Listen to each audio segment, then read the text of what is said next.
Welcome back to Ask Allison. Here is today's question. I'm a psychologist planning to move from a group practice to starting my own private practice this fall. In addition to working with adults, children, and families in therapy, a good percentage of my work is psychological testing and assessment with both adults and children. ADHD, autism spectrum disorder, learning disorder, behavioral and emotional disorders. Any specific recommendations about how to open a practice with this component? So first, I'd like to thank TherapyNotes for sponsoring us. I'd first get really clear about what you want for your practice. What percentage of your work do you want to be assessments versus therapy? That's going to help you budget for the tests that you're going to have to buy, also help you hone in on which tests you might want to buy. Your therapy niche could definitely be honed a good bit, but since your question is mainly about marketing the testing piece of your practice, we're going to focus there.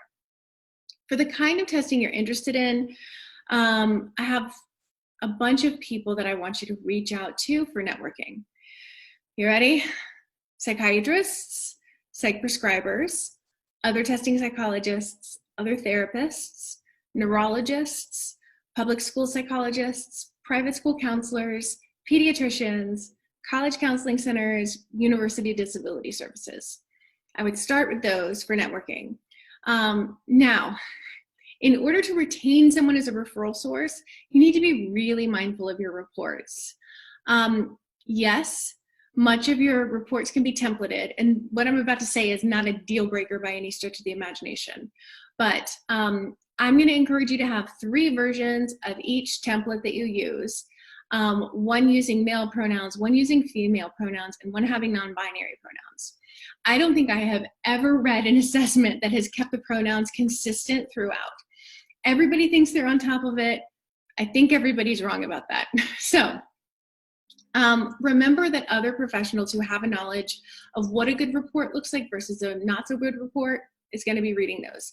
And I don't say that to freak you out, but I can honestly say that I won't refer to someone for testing if they totally dialed it in on the report. If it doesn't seem in any way customized to my client that I sent to them, if I can tell it's just cut and pasted, templated stuff with the jacked up pronouns. I also won't refer to somebody who's taking like 6 weeks to write the report. So if it is taking you this long, you need to shift your schedule and or the ratio of testing to therapy that you're doing. If you hate report writing and it's like pulling at your fingernails, let's not do testing. You don't need to do testing.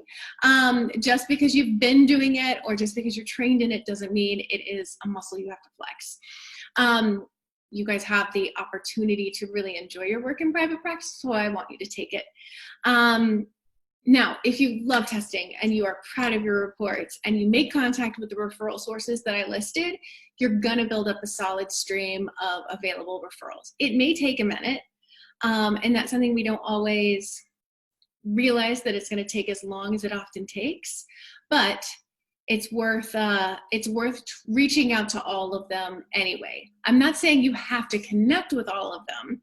I'm just saying to reach out to all of them and then connect with the people who reach back out to you. So if you need help with how to network, we have a whole module of it over in the Abundance Party. That's at abundanceparty.com. If you have questions for me, you guys, please shoot me a DM over on Instagram. I'm abundance_practice_building over there. I would love to answer your questions.